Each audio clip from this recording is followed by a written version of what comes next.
All right, y'all. Welcome back to my channel. I'm Dave, and today we reacting to top 10 biggest draft busts in NBA history. You know what I'm saying? So we're gonna be talking about everybody that was the number one draft pick and that hasn't lived up to it. You know what I'm saying? And this video is by Nonstop, so y'all make sure y'all subscribe to them, check them out. They got a lot of good videos, a lot of good top 10 videos. I'm hopefully gonna react to in the future. Hopefully they don't copyright me with this one. I've been getting copyrighted a lot, and I'm trying to figure out how to stop that because I've been seeing a lot of people react to the same shit I'm reacting to, but they don't get copyrighted. But it is what it is. But we're gonna jump right into this video. The question for today's video is, who was somebody that got drafted and you thought that was gonna be cold, but never lived up to it? One person I thought was gonna be like a cold ass two guard was Ben McLemore, bro. He ended up being like a solid like kind of like a 3-and-D guy. He could shoot the ball, but I thought he was gonna be like a Anthony Edwards type of nigga, like Anthony Edwards for Anthony Edwards. He had bounce, he had the handle. He went to Kansas. Kansas used to be my favorite college. But let me know who y'all thought was gonna be cold. And without further ado, man, we're gonna jump right into the video. High draft picks are like a double-edged sword. If they're spent wisely, any franchise can become a contender in just a few years. True. If the franchise screws up the draft, they'll miss one of the few chances to make their team competitive, leaving them stuck in the mud and ridiculed by the world. In this video, we'll talk about those instances where the GM screwed up badly. Here are the 10 biggest NBA draft busts ever. All right, let's see. Number 10, Adam Morrison. Adam Morrison always looked like a really tall member of a punk band. People say he was tough in high school, though. I'm kind of a little too young for to know about his game, but people say he was. But when he crazy was at Gonzaga, that long hair and thin mustache was averaging 28 points per game and was a finalist for the NCAA Player of the Year. Morrison was the third draftee to shake David Stern's hand in the 2006 draft, and Charlotte hoped he'd be their franchise player for the next decade. But he wasn't. Morrison shot just 37% from the field as a rookie, and it was obvious he'll never come close to his college numbers. It was straight downhill from there, as Adam blew out his knee in Season 2. When he returned, he was a shell of the player that once led the NCAA in scoring. He won 2 titles with the Lakers in 09 and 10, warming the bench, because that's all he was good for at that point, after which he retired at the age of 25. Number 9, Derek Williams. I remember Derek Williams was the second pick in the 2011 draft. Yeah, he was drafted ahead of Kemba Walker, Klay Thompson, and Kawhi Leonard, among other players who all had better careers. Williams is a prime example of a highly athletic player who shined in college because he was more physically talented than everybody. Once he got to the NBA, where everyone is athletic, the truth was soon out. It was ugly. I ain't gonna lie, Williams couldn't shoot. You see that a lot now in the NBA when it's like a lot of niggas be having all the left athleticism in the world, but the skill don't be matching up with it. Like, it's starting to, especially with like today's game.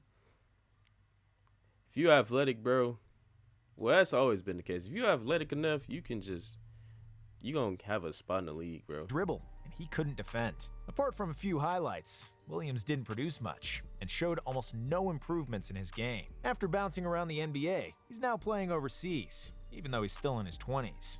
Number 8, LaRue Martin.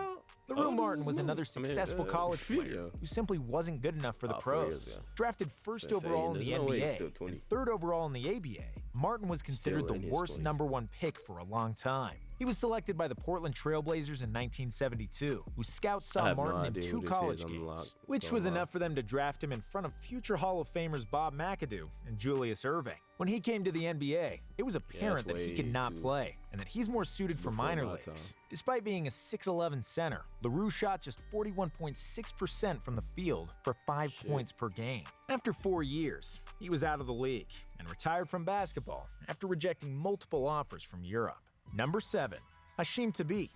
2009 was one of the last years the NBA GMs still searched for dominant centers that can battle in the post against the behemoths that were Shaquille O'Neal, Tim Duncan, or Dwight Howard. And Hasheem Thabeet, a 7'3" center, had plenty to offer to those GMs, at least on paper. He was extremely athletic and mobile for that size and length, and had half the NBA drooling over his defensive potential. Unfortunately, his basketball skills were far below his athletic gifts, and Thabeet proved to be a player with arguably the lowest basketball IQ to ever play in the NBA. Thabit later admitted he only started playing ball after his growth spurred, and that his only interest in the game was because he thought he could get drafted and make money. Memphis wasted their second pick on a player that never averaged more than 3.1 points in a season, and Thabit was out of the league after 5 years. Late first rounder. Number 6 and number 5, like that. Sam Bowie and Greg Oden. Before the 1984 draft, Portland Trailblazers needed a center. They needed someone that could battle with Kareem and the Lakers. And they already had an all-star shooting guard, Jim Paxson, and 2 talented young wings in Clyde Drexler and Kiki Vandeweghe. So, they drafted Sam Bowie in front of 3 future Hall of Famers, Michael Jordan, Charles Barkley, and John Stockton. Bowie's scouting report described him as an athletic rebounder, a masterful blocker on defense, and an extremely versatile weapon on offense, who can move well, shoot from outside, and pass better than most NBA centers at the time. The only issue was his left leg, which he broke during his junior year at college. I don't think that's Portland's fair, officials bro. determined it was I don't think that's fair because injuries can happen to anybody. You can't call them a bust because they got injured. It's not their fault they got injured. Healed, and that it would be a non-issue going forward. Like with I can Greg still remember Oden, them it's taking not a his little fault mallet, he got injured. and when they would hit me on my left tibia, I would tell them, I don't feel anything. He ended up playing just 139 out of a possible 410 games in his first 5 seasons. Despite his injuries, Bowie has had an 11-year NBA career in which he averaged 11 points, 7.5 rebounds, and 2 blocks. Decent. While Portland's reasoning Those is are decent understandable, stats. and they drafted what they needed at the time, you can't argue with the results. And because he was drafted in front of Michael Jordan, many consider Sam Bowie as the biggest bust ever, to a little fault of his own. And 23 years later, history repeated itself. This time, Portland had the first pick, and they decided to spend it on the best center in the NCAA instead of another generational scorer. Greg Oden was supposed to be the next Shaq, and it really looked like he could be the next dominant NBA center at times. Unfortunately, those times were very short. Oden played just 82 games for the Blazers, after which multiple knee injuries have forced him to retire at the age of 22, not counting the short stint with the Heat. I'm not keen on calling Oden a bust, because the man could really play when he was healthy. But the problem is that he was never fully healthy, and that the team who drafted him could have drafted Kevin Durant instead. Number 4, Michael Olowokandi. Coming from Nigeria and standing at 7 feet, Michael Olowokandi had a golden ticket to make it to the NBA. He was big, strong, and athletic, which was enough for him to bully most of his opponents in the NCAA. He dominated the Big West Conference in his senior year, with the averages of 22 points, 11 rebounds, and 3 blocks per game, and was named Big West Player of the Year. It was enough for the Clippers to select him first overall. These teams have to learn, you got to stop drafting niggas. Not just niggas, but bigs, just because they dominate in college. The college versus pros is a totally different thing. You see a lot of college bigs that be dominating, don't touch the floor. Like what's my man's name from he played for the Timberwolves. Luka Garza, cold in college. He don't touch the floor in Minnesota. You know what I'm saying? Vince Carter, Dirk Nowitzki, Paul Pierce, Mike Bibby, or Antoine Jameson. When he came to the league, he and everybody else soon realized that his size and athleticism could only go so far. Although Olowokandi was a solid defensive player, he never developed any sort of offensive game, apart from open dunks and putbacks. The Candyman averaged just 8 points per game for his career on dreadful 43% shooting, which is unacceptable for any center, let alone the first pick. Number 3. Kwame Brown. I thought At first, he was the perfect rags to riches story, not uncommon in the NBA. Growing up surrounded by guns and violence, Kwame Brown kept his behind in the gym, and it paid off. Kwame was a fast and athletic 7-footer who was averaging more than 20 points, 13 rebounds, and 6 blocks as a high school senior. He was named the best high school player in the country and the greatest talent of his generation. He became the first high school player selected first overall, rejecting multiple offers from the NCAA, which would have been more suited for his basketball and emotional development. There's simply no you just said the man grew up around guns and violence. He's trying to get out the hood. He's trying to get his family out the hood, bro. He had to make that decision. Turning down Michael Jordan, millions that come with the first pick. So he became a wizard. And once MJ decided to make another comeback, Kwame also became a teammate of the man who just drafted him, which didn't go so well for him. After an initial friendship between the 19-year-old kid and the man twice his age, who many called the GOAT, MJ started to lose his patience with Brown. He berated him at every chance he could and insulted him like he did Jerry Krause in The Last Dance. Kwame couldn't take it, and he completely lost his confidence and then never regained it. He averaged just 6.6 points, 5.5 rebounds, and half a block per game in his 12-year NBA career, frequently switching teams, with a bust label following him everywhere he went. Number 2. Darko Milicic. Okay, Darko that's fair. Milicic was presented to the general public as the next star big man from Europe and was supposed to follow the trends set by Dirk and Pau Gasol. The Pistons, who had the second overall pick, were on the hook.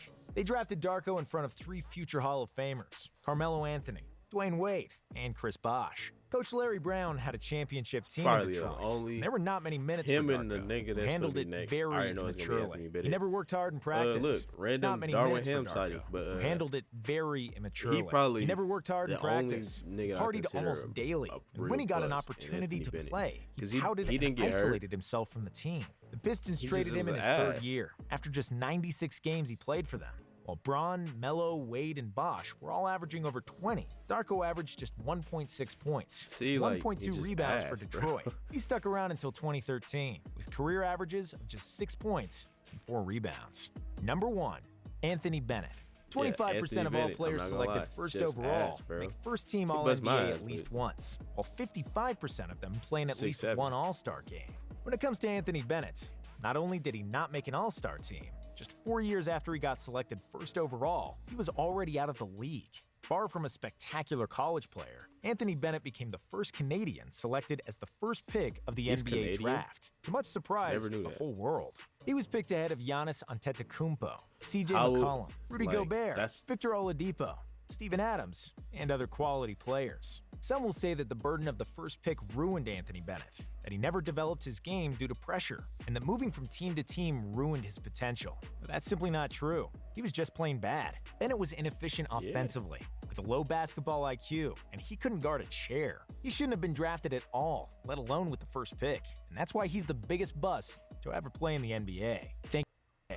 Let us know what you thought about this video in the comments. And would you put any I'm pretty sure the Cavs regret that, but you gotta think about it. Right after that happened, Brian came back, so they probably Anthony Bennett was on the back of their minds. So, and they technically drafted Wiggins. They drafted Wiggins, so they ain't tripping about Bennett.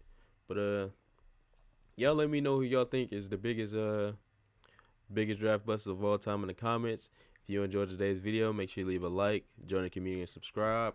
Comment any videos you want me to react to next. Follow me on all my social medias, you know what I'm saying?